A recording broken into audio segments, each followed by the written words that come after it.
Hello there guys, it's the Gaming Geek here. I'm back from my holiday, ready to bring some more regular content, so let's get this week's weekly roundup started.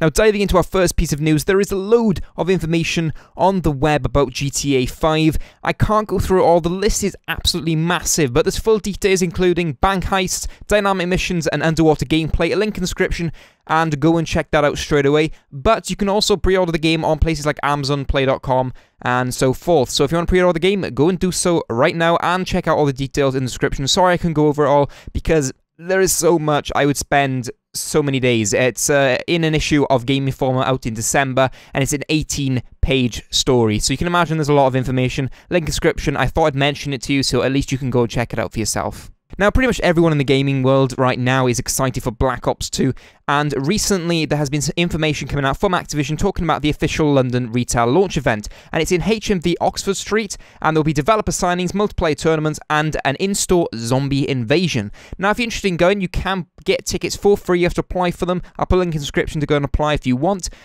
Tickets may have run out already. There has been a couple of days, but the event will kick off at 10 PM GMT next Monday, November the 12th, and the game will go on sale, obviously, Tuesday morning, 10:01 and all that.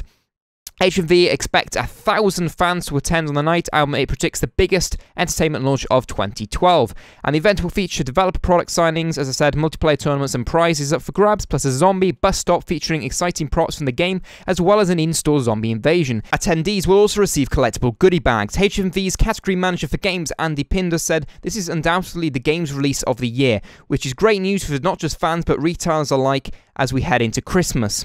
While Activision have declined to comment on the reports that Black Ops 2 Street Date has been broken, as I mentioned last week, Treyarch game designer director David Vonderhaar has reported on the growing number of people posting gameplay videos online. He basically said if you're going to post it on a stream, at least make it good quality. On his Twitter, he was trying to make a bit of a joke out about it, but the seriousness is, Treyarch, or him particularly, is saying if you post any reviews, any commentary talking about your experiences in the game, any gameplay, any live streams, anything like that, you could be in serious trouble, so do not attempt it. That's my advice for you as well. If you ever thought about doing it, just play. If you got the game early, just play it, get videos queued up if you do YouTube like me, and then post them when the embargo releases on November the 13th. Talking about David Vonderhaar, he has been going on about Black Ops 2 and how you can now live stream it directly from the console onto YouTube. Now, this is basically enabling people that don't have a capture card, maybe don't have good internet, and have always wanted a live stream but can't. So maybe you're doing an event or just doing it singly. You can actually completely live stream your game directly from inside the game onto YouTube. You get a little code, a little URL from the game, you pop it into your browser, you link it to your YouTube channel, and away you go. And you can also plug in a webcam and a headset into the console, and that would all be broadcast as well. So if you were maybe doing a match with your friends, you could have one person that's doing the main commentary over the game, like you've seen in events and things that have been going on to do with Black Ops 2 and leading up to that. And you can have a webcam in to show maybe the commentator or the players and things like that. So it's really opened the doors to people that have never done it before. You'll be able to do it on Xbox 360, PS3, and PC, so don't worry. It's not just for Xbox, as you may be thinking, as they tend to kind of give all these good stuff to the Xbox. It's kind of their favorite console, although they don't like to admit it. And yeah, that will be available for everyone to do for free. Will it be buggy? It could well be. I don't know. It's impossible to say, but knowing things that Activision try and implement that rely on servers, especially if you imagine a lot of people using it, it could maybe get a bit buggy or slow. He has said, though, at the minute, it's if you've got under 10 viewers, you're not allowed to live stream. So you have to have at least 10 people actually ready to watch it. Otherwise, you know, it won't live stream, because you can't have so many live streams going on at the same time with nobody watching it, because it's just going to overload the servers and it's not going to work out very well. If you imagine the amount of people that play Black Ops 2. But he said that may move as well. It may go up to 50 or more before it actually lets you go completely live. But there we go. Let me know what you think about the live stream. Will you ever use it? Personally, I may do. It may open the doors to me, because my internet isn't very good, and that's why I've never been able to live stream before. So you never know, in the future, you might see me doing some live streams on Black Ops 2. I'll be definitely interested to check it out, but let's wait and see. Now, yes, I know I'm still talking about Call of Duty. The news hasn't been ending in the past couple of weeks, especially with Black Ops 2 coming up on Tuesday. Now, last week I did mention about MW4 being talked about, and Bill Murray, one of the voice actors, saying on a plane that he was going to the studio to do some voice acting work for it. Now, as expected, this has since been shot down by not only Infinity Ward, but Bill Murray himself. Bill Murray basically said that it had been a bit of a misunderstanding between the guy he spoke to and, you know, between them both, and saying that that's not actually what he said and what he meant. Maybe there was a bit of a confusion.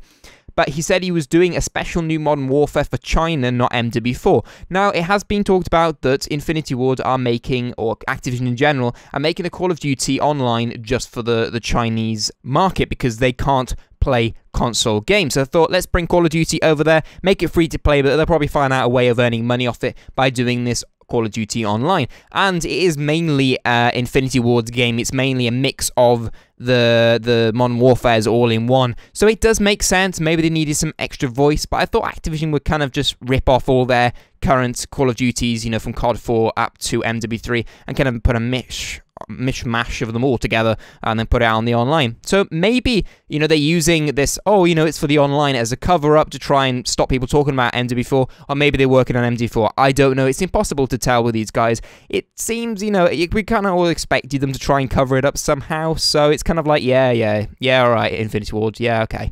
You know, but let me know what you think. Do you think it's this, or do you think it's MW4?